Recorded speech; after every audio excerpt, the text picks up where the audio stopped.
91,2 FM Purwakarta dari Jakarta, kanal informasi dan inspirasi. Hari Selasa, minggu pertama, pendengar, seperti biasanya kami hadirkan Harta dan Kita. Bersama dengan saya Farid Kurniawan, kali ini juga tentunya seperti biasanya bersama dengan Ibu Dr. Anda Halida Nuriyah HTMA. Beliau ini adalah Ketua Yayasan Hatta, sekaligus juga tentu saja kita mengenal beliau ini Putri Proklamator kita, Bapak Muhammad Hatta ya. Dan kalau kita berbicara tentang bulan Agustus ini, pendengar, ini adalah bulan yang sangat istimewa sekali untuk kita bangsa Indonesia. Kita tahun ini akan memperingati 80 tahun kemerdekaan kita.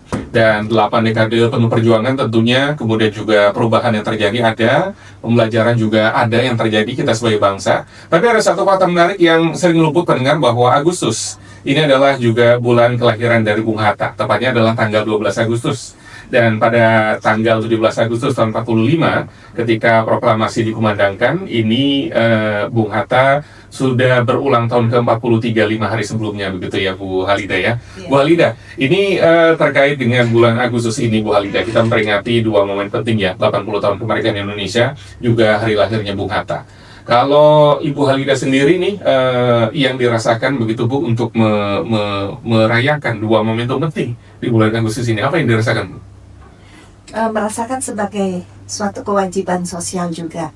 Jadi walaupun sudah 80 tahun merdeka, generasi kan bertumbuh, dan dengan begitu banyak aktivitas di masyarakat, menurut saya, sedangkan anak kecil yang lahir itu harus merasakan satu satu perasaan kepada keterikatannya kepada nusa dan bangsa, tanah air, dan juga kepada sejarah. Karena Indonesia ini merdeka, rakyat menyatakan kemerdekaan Indonesia itu adalah satu momen di mana bangsa Indonesia merasakan ini adalah negeri kita dan kita harus bangun dengan tugas dan kewajiban yang sebaik-baiknya, dan menjaga dalam arti kinerja yang baik dan juga rasa cinta, rasa merawat. Gitu ya. Tapi Bu, terkait dengan momen ulang tahunnya Bung Hatta begitu ya. Dulu nih kalau misalnya merayakan ulang tahun Bung Hatta, kayak gimana Bu? Yang di keluarga tuh ada perayaan-perayaan apa sih bisa? Biasanya di antara keluarga ada semacam pertemuan kecil.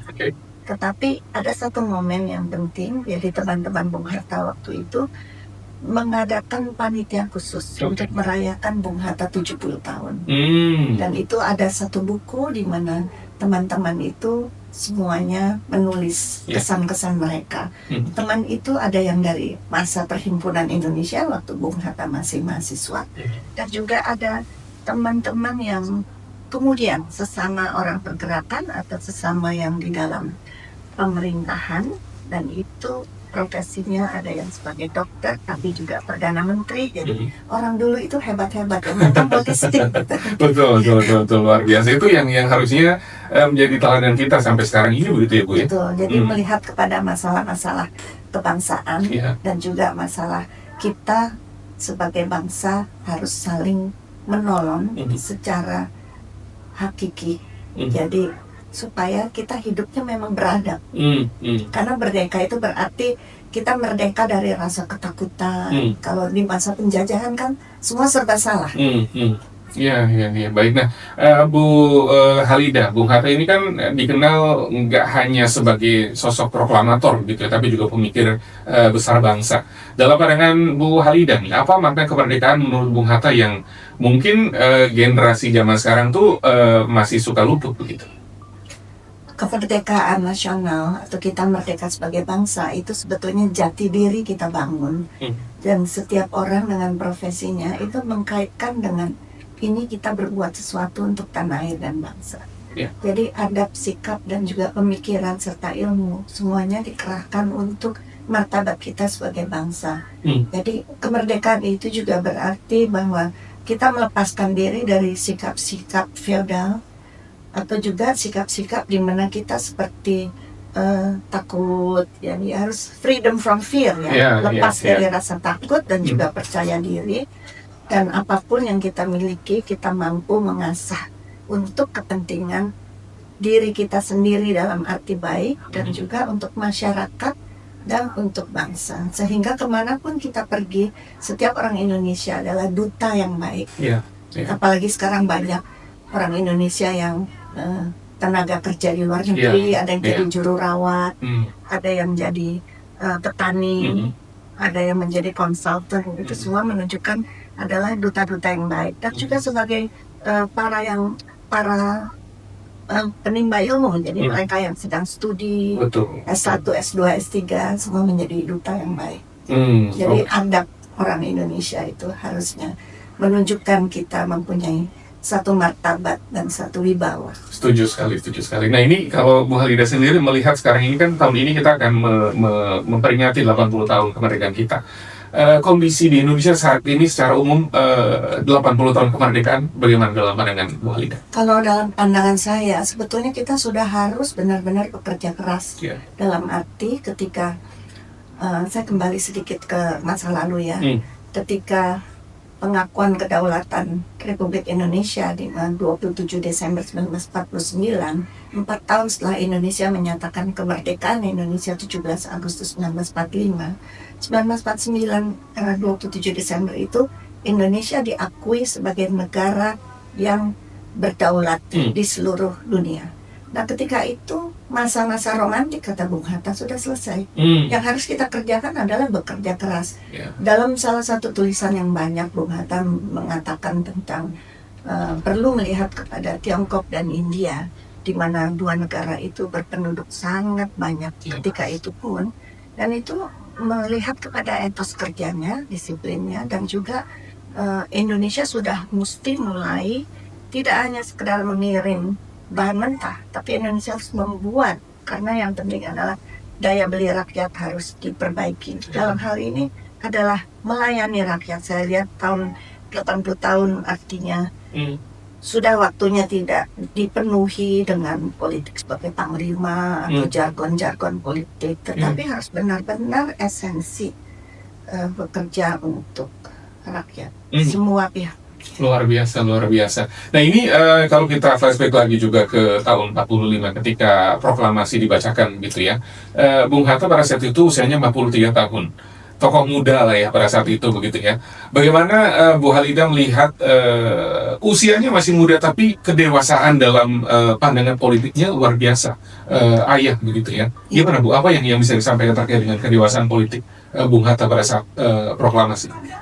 Itu merupakan satu rangkaian dari penalarannya sejak muda dan pengalamannya sejak muda. Jadi sampai sekarang pun kalau kita melihat kepada masa Indonesia yang sekarang jumlah penduduknya banyak, nah setiap dari kita mestinya memang juga menalar keadaan. Bung Hatta mengalami satu peristiwa di depan matanya bahwa penjajahan itu tidak baik karena tidak ada kesetaraan. Jadi orang-orang Indonesia itu diperlakukan sebagai budak ya. Dan juga ketika itu hukumnya ada 3 lapis, dan sekarang kita sudah 80 tahun merdeka, kita tidak bisa lagi mengatakan ya dulu kita dijajah sih sama Belanda jadi begini, enggak. Sekarang kita merdeka, sejak tahun 45 kita merdeka. Di situ sebetulnya adalah penentuan dari diri kita sendiri, semua hal-hal yang buruk ya dari diri kita sendiri, kita menelaah ke dalam, itu harus kita kesampingkan. Jadi sampai kapan pula kita terus-menerus dengan jargon-jargon politik. Sekarang yang penting adalah kerja yang nyata, hasil yang nyata, karena yang penting adalah institusi diperbaiki. Kalau kita negara demokrasi, maka kaidah-kaidah demokrasi seperti apa? Yang itu harus muncul di dalam tidak hanya politik, tetapi juga dalam ekonomi. Dalam hal ini tidak bisa juga sepelintir orang yang kaya lalu kita lihat di jalan orang masih jadi pemulung, asongan, itu sangat menyedihkan.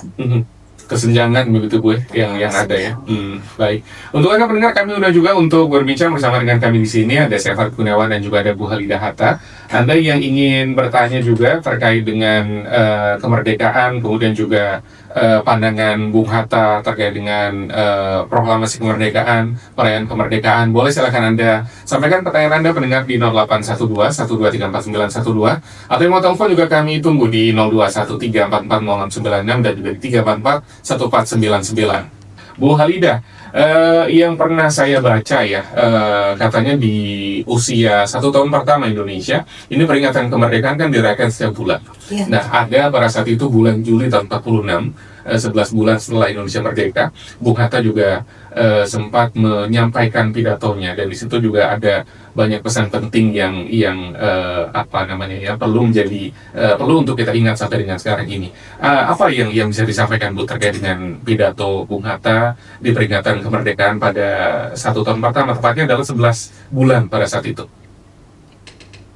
Supaya orang Indonesia itu tetap kuat dan teguh di dalam menjaga tanah air, pemerintahan, dan juga artinya dalam arti ketika itu pemerintahan sedang berjuang tidak saja keluar untuk mendapat pengakuan kedaulatan atas negara Indonesia dalam arti de jure karena secara de facto sudah merdeka, tetapi juga menghendaki supaya ada konsolidasi ke dalam, jadi supaya kuat. Memang di dalam Juli 1946 itu terjadi ada 3 Juli Affair ya, di mana ada kelompok-kelompok di dalam negeri yang melakukan pemberontakan atau apa. Tetapi suatu proses itu perlu kesabaran, cuman harus ada target juga. Jadi kalau bahasa sekarang kita bilang tidak setiap hari itu bukan biasa-biasa saja, tapi sudah ada harus target dan capaian. Dan bagi Bung Hatta juga kemerdekaan itu juga menyangkut kualitas manusia dan relasi sosial. Jadi dalam hal ini juga harus mempunyai suatu integritas ya, dan bersama bahu-membahu untuk menjadi bangsa yang kuat jati diri. Nah, ini terkait dengan kita memaknai kemerdekaan, merayakan kemerdekaan begitu ya. Kalau menurut Bu Halida, bagaimana seharusnya generasi muda begitu memahami terkait dengan bagaimana caranya kita merayakan kemerdekaan? Iya, kita merayakan kemerdekaan dengan hati gembira tentu, dan juga dengan suatu kerelaan untuk melihat juga masalah kebangsaan. Apa yang perlu kita perbaiki, sebab kita sangat membutuhkan pada saat jumlah penduduk Indonesia begini banyak dan juga aktivitas begini banyak. Kembali kepada apa yang Bung Hatta katakannya, kemerdekaan yang sejati mengandung arti manusia berdiri di atas kekuatan sendiri, bersikap jujur dan bertanggung jawab. Itu pengertian demokrasi. Jadi dalam hal ini orang-orang yang di dalam lembaga-lembaga legislatif, eksekutif, yudikatif itu harus bisa memikirkan satu pembentukan sikap jujur dan bertanggung jawab, karena ini merupakan kualitas manusia Indonesia, dan juga bagaimana relasi sosial di mana rakyat itu harus lepas dari kemiskinan. Karena kata Bung Hatta, tidak ada suatu kemerdekaan kalau hakikat kemerdekaan di bidang ekonomi, kemiskinan sudah selesai atau diatasi, itu tidak pernah teratasi, maka sebetulnya kita belum mereka. Maka untuk anak-anak muda sekarang, generasi baru, saya percaya mereka dalam kelompok-kelompok kecilnya melakukan hal-hal yang baik. Dan untuk itu juga sekali lagi saya katakan, literasi sangat penting, dan merelasikan diri dengan sejarah politik Indonesia modern, dan juga melihat kepada sejarah ekonomi masyarakat Indonesia yang dari waktu ke waktu perlu perbaikan, perlu satu kebijakan, perlu satu saluran di mana supaya kita sama-sama membuat rakyat Indonesia tidak miskin. Oke. Nah, ini Bu menyambung tadi yang disampaikan oleh Bu Halida bahwa terkait dengan kemerdekaan, Bung Hatta juga punya gagasan bahwa kemerdekaan ekonomi begitu ya, di mana semuanya harus makmur begitu lah. Intinya seperti itu kurang lebih. Kalau menurut Bu Halida, apa tantangannya begitu? Tantangan terbesar begitu untuk mewujudkan cita-cita Bung Hatta mengenai ekonomi yang adil begitu untuk Indonesia? Ya, dari waktu ke waktu saya perhatikan bahwa selalu maunya hasilnya instan, hasilnya cepat, lalu pragmatis, dari satu pragmatis ke pragmatis lain sehingga kebablasan lalu lupa kepada konsep. Kita harus mempunyai satu cetak biru, satu plan, satu roadmap, bagaimana supaya kita betul-betul berangkat kepada tahapan-tahapan yang sehat bagi perkembangan ekonomi rakyat, segenap rakyat. Dan tidak hanya segelintir orang, karena kalau itu hanya segelintir orang, berarti kita kembali kepada alam feodalisme, dan itu sama sekali bukan cita-cita kemerdekaan nasional. Oke, baik-baik. Untuk Anda mendengar, kami undang yang ingin bertanya langsung ke Bu Halidah Hatta, silakan di 0812 1234912, atau Anda juga bisa telepon ke kami ya di 0213441499 dan juga di 3440696. Bu Halidah, ini Bung Hatta kan juga menekankan pentingnya integritas dan juga tanggung jawab ya dalam kehidupan sosial. Dalam konteks saat ini nih, Bu nih, apakah nilai-nilai moral ini masih mendapatkan tempat di Indonesia modern sekarang? Seharusnya pendidikan nasional menekankan itu sejak dari kecil.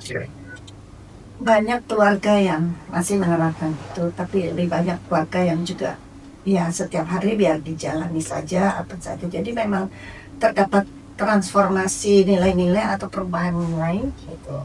Kalau transformasi prinsip dasarnya masih sama, tapi situasinya berubah, tapi selalu ingat kepada konsep misalnya setia, jujur, integritas itu nggak apa-apa ya.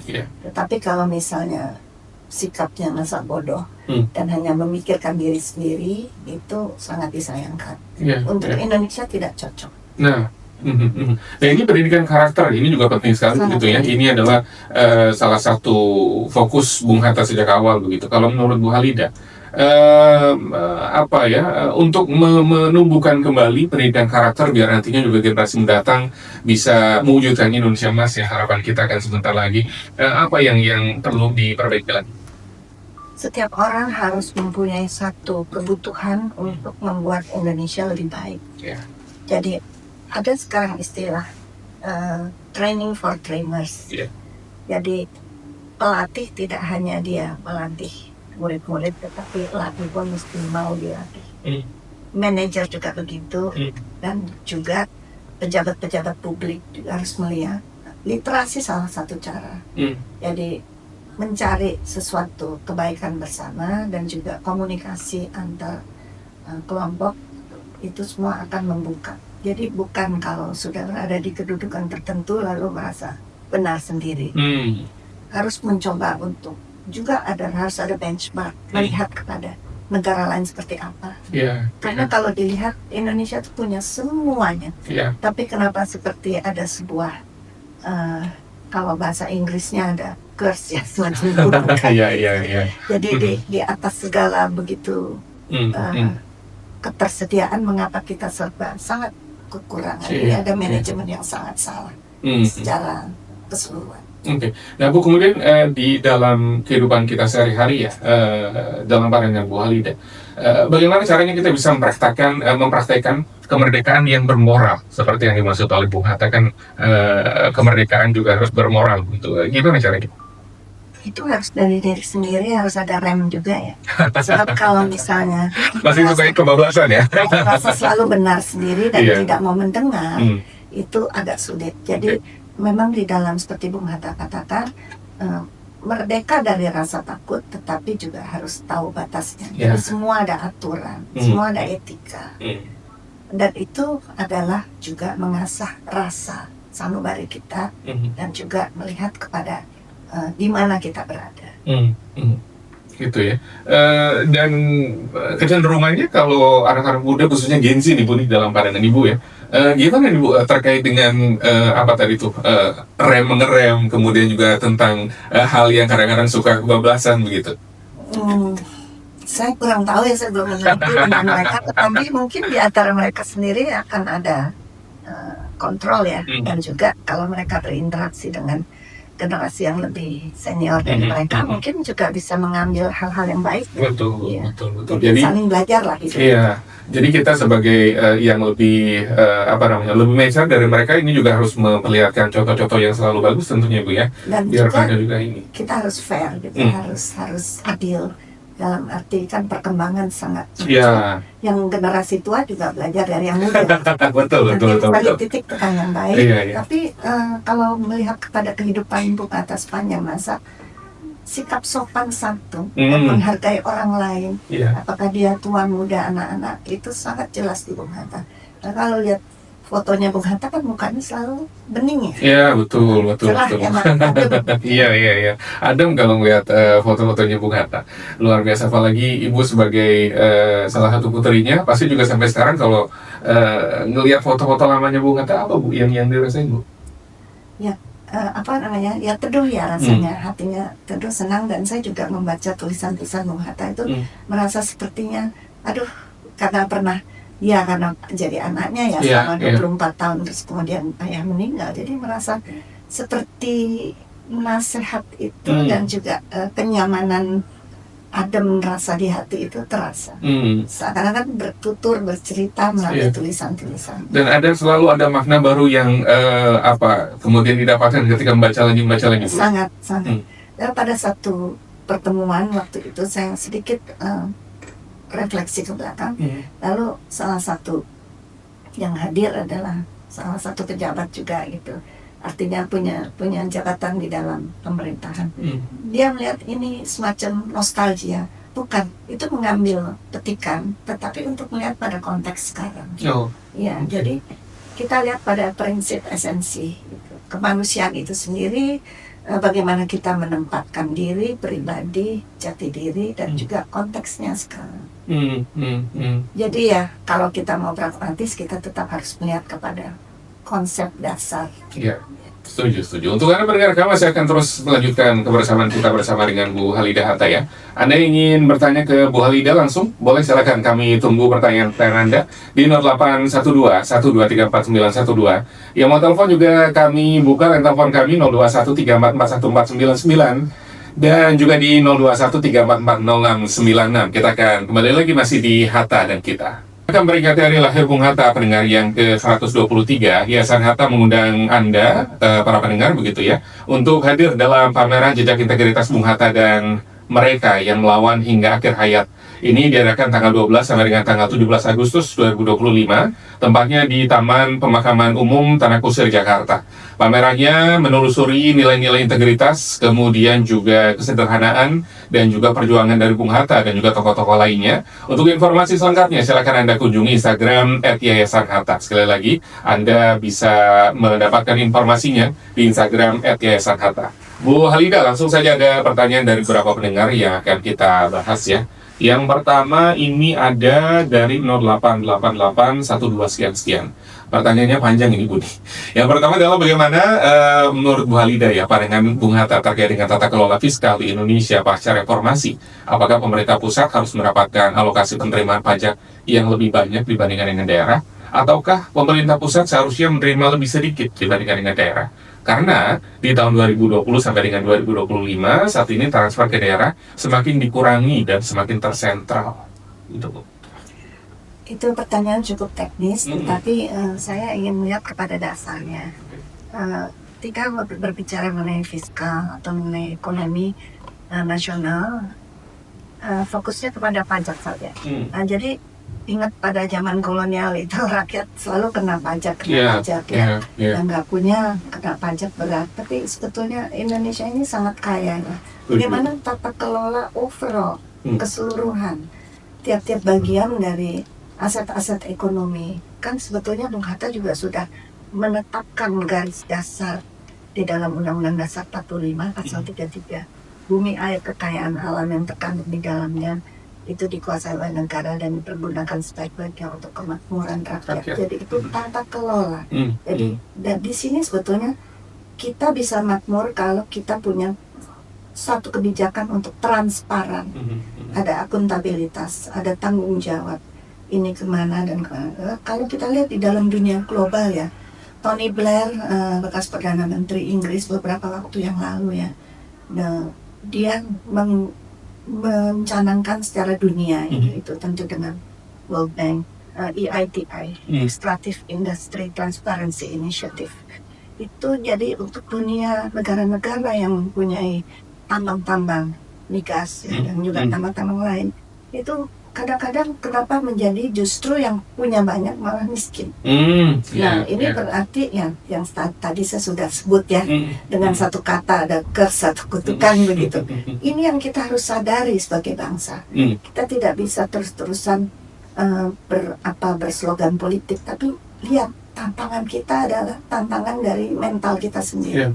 Kalau penjajah dulu VOC yang melakukan mengambil dari kita. Nah sekarang kita sebagai bangsa yang sudah merdeka, yang mendesain kita maunya seperti apa, dan kita punya jati diri, punya kekuatan dengan modal yang banyak, itu yang harus dilakukan. Jadi tidak bisa karena ini pemerintah pusat, pemerintah daerah. Dulu masalahnya juga begitu kan, adanya pemberontakan karena merasa daerah kurang diperhatikan.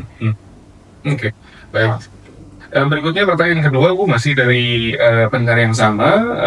Kalau dalam pandangan Bu Halida, untuk negara apakah yang sebenarnya ada dalam hati sanubarinya Bung Hatta yang diharapkan? Begitu? Apakah federalisme atau unitarisme? Pernah ada suatu waktu Bung Hatta melihat, karena berdasarkan pandangan ekonominya dan juga kesiapan masyarakat, karena masyarakat itu hidup di alamnya, dia akan lebih mengenal kepada lingkungannya sendiri.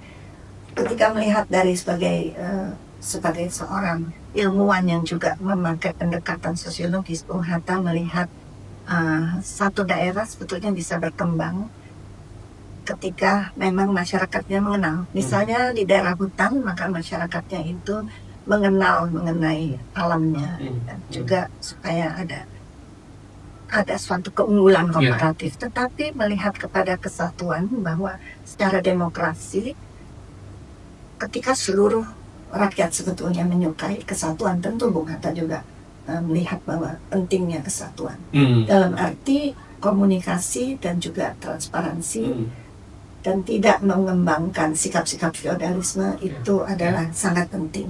Jadi sangat bahagia untuk dengan negara kesatuan yang dimana setiap provinsinya bisa mengembangkan keunggulannya sendiri-sendiri. Ya, kita mungkin bisa lihat ya, sekarang ada secara dalam skop yang lain, dalam ruang lingkup yang lain, di mana ada UMKM, ekonomi kecil yang berkembang, lalu saling tukar menukar.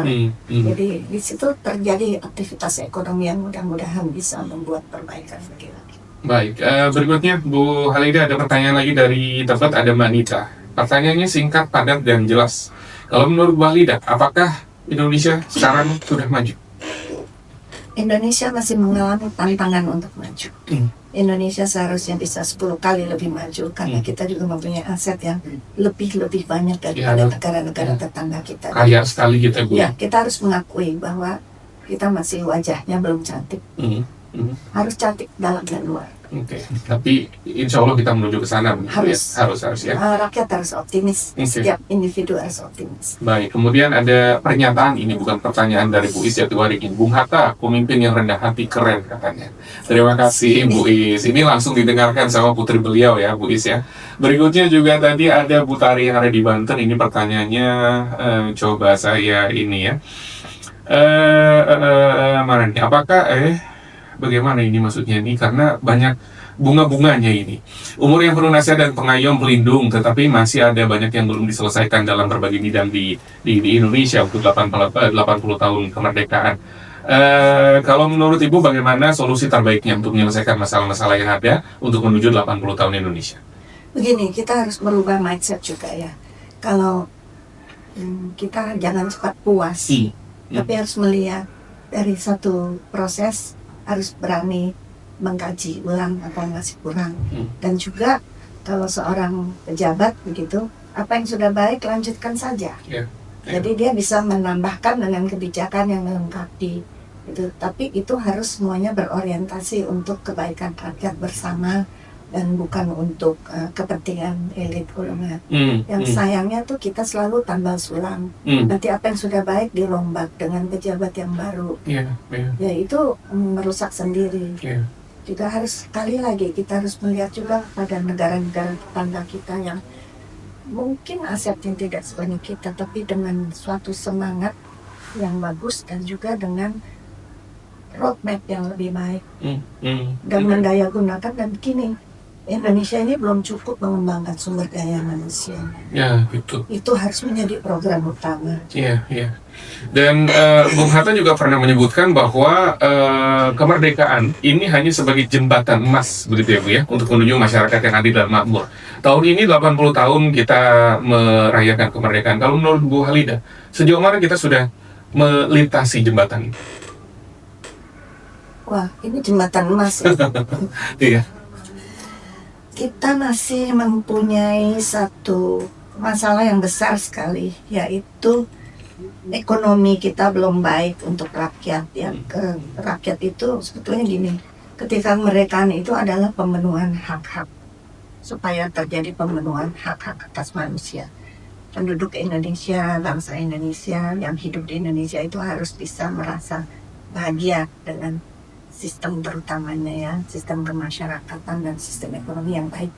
Jadi belum ada, kita belum bisa bilang puas. Oke. Harus tetap berkiat supaya rakyat merasakan keadilan dan kemakmuran. Setuju. Bu, sebagai penutup perbincangan kita di Harta dan Kita untuk edisi bulan Agustus ini, apalagi yang disampaikan terkait dengan bagaimana caranya kita untuk mengisi kemerdekaan kita? Ya, kemerdekaan itu harus disertai dengan kesadaran kita untuk terhadap etika ya. Jadi dan juga bahwa kita bisa tetap bersatu sebagai bangsa. Kita mempunyai semangat tolong menolong, dan kalau kita bilang gotong royong, jangan diplesetkan seperti ada kelompok tertentu saja, tetapi harus ada keikhlasan dan perbaikan sistem lah. Dan terutamanya SDM kita harus dikembangkan dengan baik melalui pendidikan, pengayoman yang baik, dan juga pelatihan di lapangan. Kalau petani juga diberi dong pendampingan yang sesuai dengan kebutuhan mereka. Jadi assessment itu penting sekali. Apa yang dibutuhkan, tidak bisa hanya digelontorkan dari atas lalu semua pukul rata. Karena negeri kita sangat banyak ragamnya, alamnya pun beda-beda. Jadi harus dilihat sesuai kebutuhan. Kita punya uang kok kalau memang dengan tata kelola yang baik. Baik, terima kasih Bu Helida untuk kedatangannya. Bulan Agustus ya, ulang tahunnya juga di bulan Agustus maksud kami. Dan kami juga mengundang Anda sekali lagi pendengar dalam rangka memperingati Hari Lahir Bung Hatta ke-123. Yayasan Hatta mengundang Anda untuk hadir dalam pameran Jejak Integritas Bung Hatta dan Mereka yang Melawan Hingga Akhir Hayat tanggal 12 sampai dengan tanggal 17 Agustus 2025, tempatnya di Taman Pemakaman Umum Tanah Kusir, Jakarta. Pamerannya ini akan mengajak kita untuk menelusuri nilai-nilai integritas, kesederhanaan, dan juga perjuangan Bung Hatta dan juga tokoh-tokoh lainnya. Informasi selengkapnya silakan Anda kunjungi Instagram @yayasan-hatta. Terima kasih pendengar untuk Anda yang sudah menyimak Hatta dan Kita untuk edisi hari ini. Kita ketemu lagi di edisi bulan depan, bulan September insya Allah ya, di hari Selasa, minggu pertama. Saya Fard Kurniawan sekaligus juga menutup Jakarta pagi ini bersama dengan kerabat kerja, produser Budi Priantoro dan tim pamit. Sampai jumpa.